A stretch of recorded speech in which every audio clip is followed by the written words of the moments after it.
Good morning, beloveds. We are having a Wednesday, which means everything that it's just, yeah. Starting with the fact that I went to the gym and lost my driver's license. The good news is that my trainer found it, has it, and my partner is going to go get it. So it's not that big of a deal, but still. Ugh. All right. Okay. Oh, I'm trying not to tear off this page. So it is June 29th. Our title is I Refuse to Get Discouraged. Our first quote is, "Commit thy ways unto the Lord, and they shall bring it to pass." That is Psalm 37:5. The second quote is, "The time will come when we will let our conversations be in heaven and refuse to talk about, read, or think about those things that ought not be." And that is The Science of Mind, page 55. Okay. When we believe that God is the only presence and power in our life, and that regardless of any appearance to the contrary,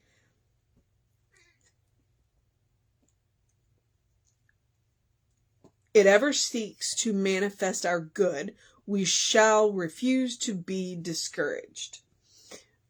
We may find ourselves in the company of others who make negative and discouraging remarks, but we need not reply in like vein. Nothing has happened to that which is wholesome and healthy, strong and good.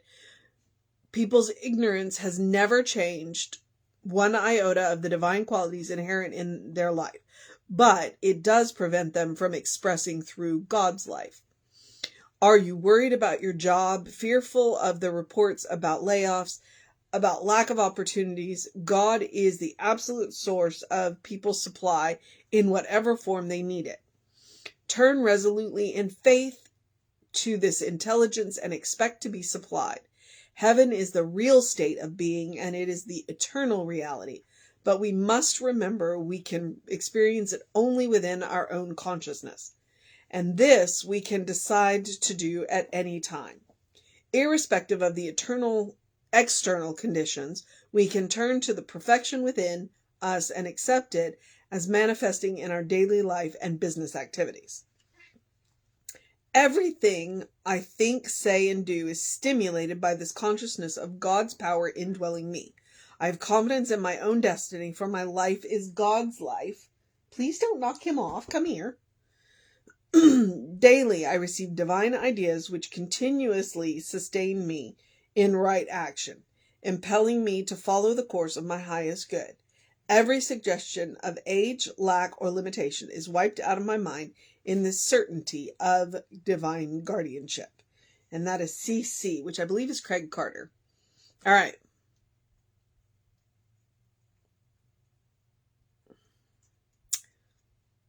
Well, I refuse to get discouraged. There was a line in there. We may find ourselves in the company of others who make negative and discouraging remarks, but we need not reply in like vein. And that's one of the things that we were talking about in class last night. So it was the class on love. And the class is Treat Yourself to Life. And it's basically short chapters from Raymond Charles Barker about treating for outcomes for specific things. And we were talking about love. And so last night we were talking about love, and that was one of the things that we were talking about. We were talking about venting versus complaining, or as, so, and that's what I'm a big advocate of. Venting is important. Venting is necessary. But when you are venting, what you need to be, when you vent, what you want to make sure is you're doing it, one, in a safe place, and two, in somebody who's not going to pile on. It's like, they're going to let you vent, but they're not going to go and they're not going to encourage you to keep going deeper into the negative. They're going to listen. And then once you have vented, then you can move into the place of, now, is there anything you want to do about it? But the secret with venting is you got to say, I'm going to vent. And then that tells the person you just need to talk. You just need to get it out and kill its power over you. And that they don't have to do anything other than listen, and they don't need to fix it, and they don't need to offer solutions. Because most of the time, once you have vented, you'll come up with your own solutions. You just need a sounding board. What you don't need is somebody to, in that vein, who makes the negative, who just piles on. And so it's like, all right, because we vent to kill the power of it, and then we can create, once we've killed the power of it, we can create our own solutions.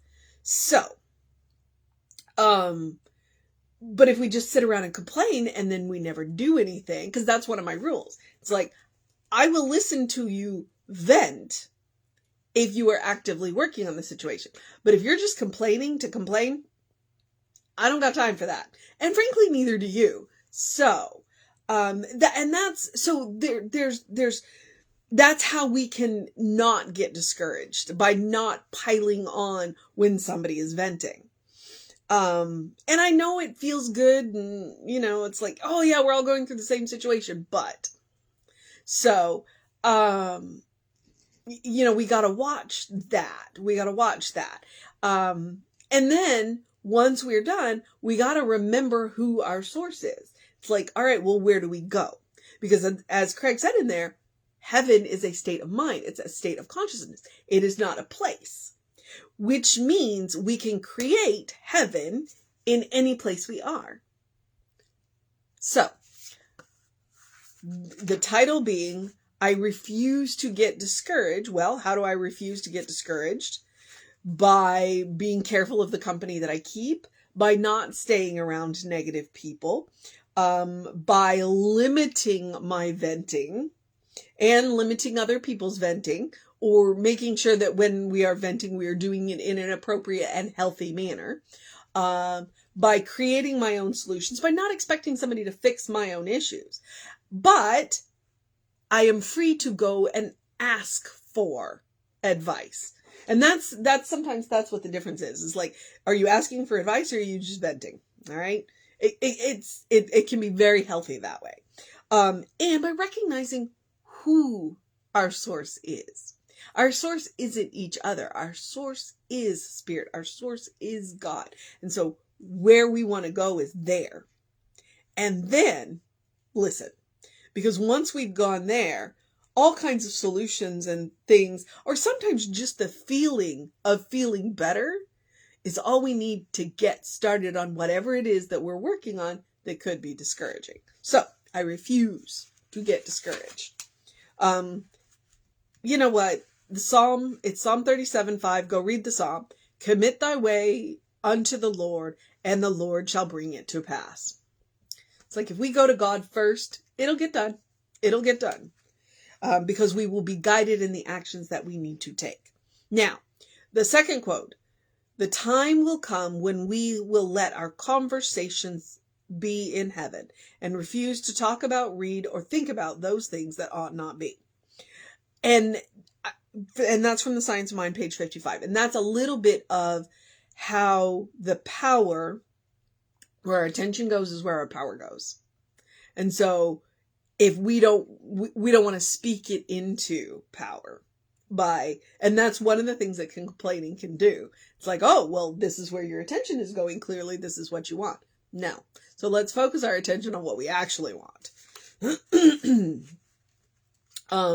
When we believe that God is the only presence and power in our life, and that regardless of any appearance to the contrary, because when we are presented with evidence to the contrary, we have to go, yep, that's reality with a little r. It's just an appearance, and go ahead and go back to the big R, which is God. It ever seeks to manifest our good. When we go to God first, the law always says yes. It seeks to manifest our good.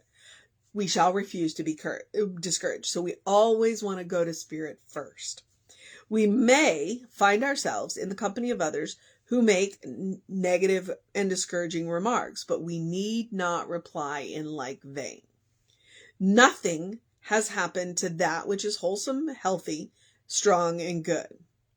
People's ignorance has never changed one iota of the divine qualities inherent in their life. Just because we don't know the qualities of God does not change the qualities of God. God is still God, whether we are aware of him or not.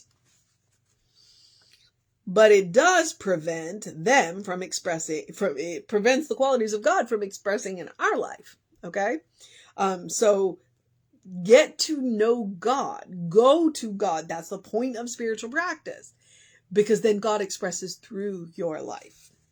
Are you worried about your job? Fearful of the reports about layoffs?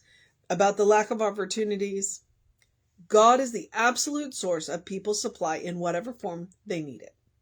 So when you have that kind of fear, go to God first. Go to God first. And then follow the divine guidance. Turn resolutely in faith to this intelligence and expect to be supplied. And that's it. It's like go to God and expect to be supplied. Heaven is the real state of being. It is the eternal reality. But we must remember we can experience it only within our own consciousness. It's on us. And this we can decide to do at any time, irrespective of external conditions. We can turn to the perfection within us and accept it as manifesting in our daily life, business, and business activities. All right. So then he's got us that great little treatment.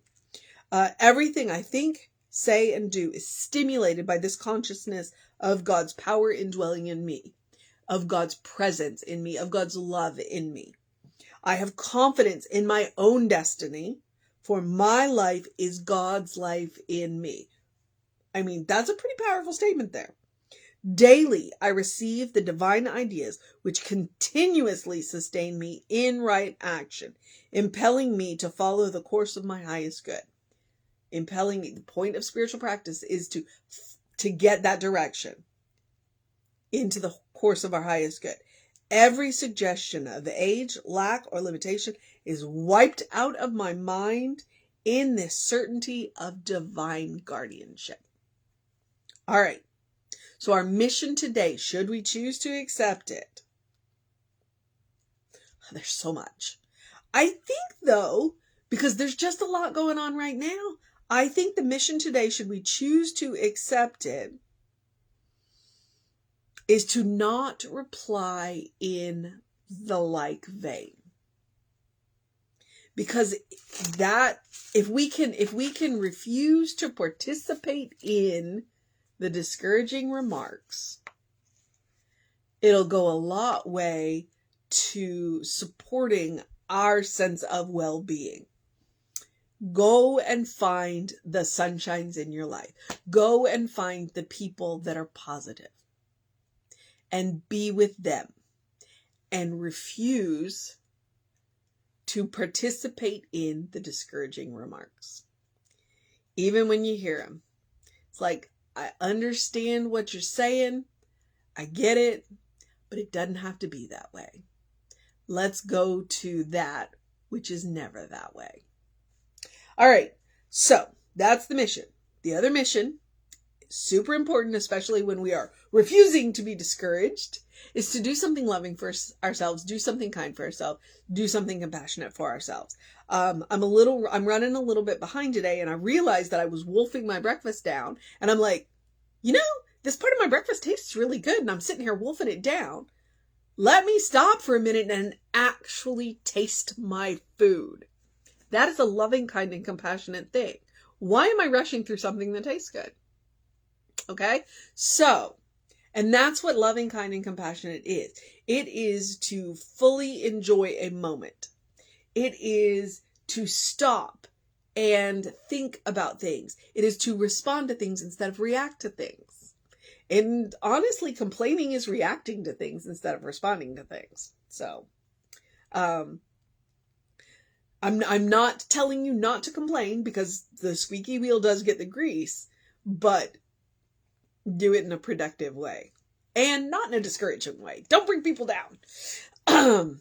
Make people aware. Don't bring people down. There's a difference. Okay. And that's the loving, kind, and compassionate response. Okay. Make people aware. Don't bring people down. All right. Practice it on yourself, because you deserve your own love. You deserve your own kindness. You deserve your own compassion. And I am going to, there's all the usual things. Do something to engage your mind and your body. Drink plenty of water. It's a little cooler, but not a whole lot. So drink plenty of water. Get that early in your day bright light. Reset those hormones. And open the windows of your soul. Allow the breath of heaven to remind you, you do live in heaven right here, right now. As I said, it is a state of mind. It is a state of consciousness, which means we can create it anywhere. So let's take Emma's advice. Look for the good.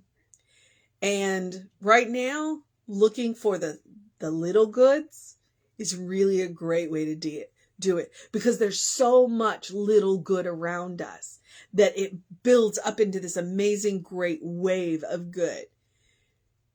And then we feel heaven. All right. So that is the suggestions. The other suggestions are follow us on the social medias. We are Creative Life Spiritual Center, Creative Life Spark. I am the running Rev Ryan. If you want to know what's going on at any time, please email info@creativelife.org. There is a constant contact email that goes out very early Friday morning, late Thursday night, with hot links that'll take you right to whatever it is that you want to know about. Jessie is very good at that email. And then Reverend David should be on around 5 p.m. with you. I will be back with you at 9 a.m. if I get my act together, but this will be done on the Running Rev page. I'm going to do another one of these. I owe somebody, one of my YouTube subscribers, I owe them February 29th, because we didn't have a February 29th. So, but I'm going to do it on the Running Rev page. So if you want to do that, just find the Running Rev Ryan Facebook page sometime tonight, and I'll get it done. We have a board meeting though, so it might take a minute. All right. So this is me, by saying it out loud, I'm committing to doing it tonight. If there's anything else, So have a great day, an amazing day, a wondrous day, a fantastic day, a magical day, a enchanting day. A Wednesday. I mean, it's a hump day, depending on what your work week is. A fun day. A encouraging day. A good day. And if that is too much pressure, simply have a day, because you are enough just as you are. All right, beloveds, take care of yourself. Know that you are loved. You are a beloved child of God, in whom God is well pleased and well represented. So, know that you are loved, always, completely, unconditionally, from an inexhaustible source. All right, I will see you next time.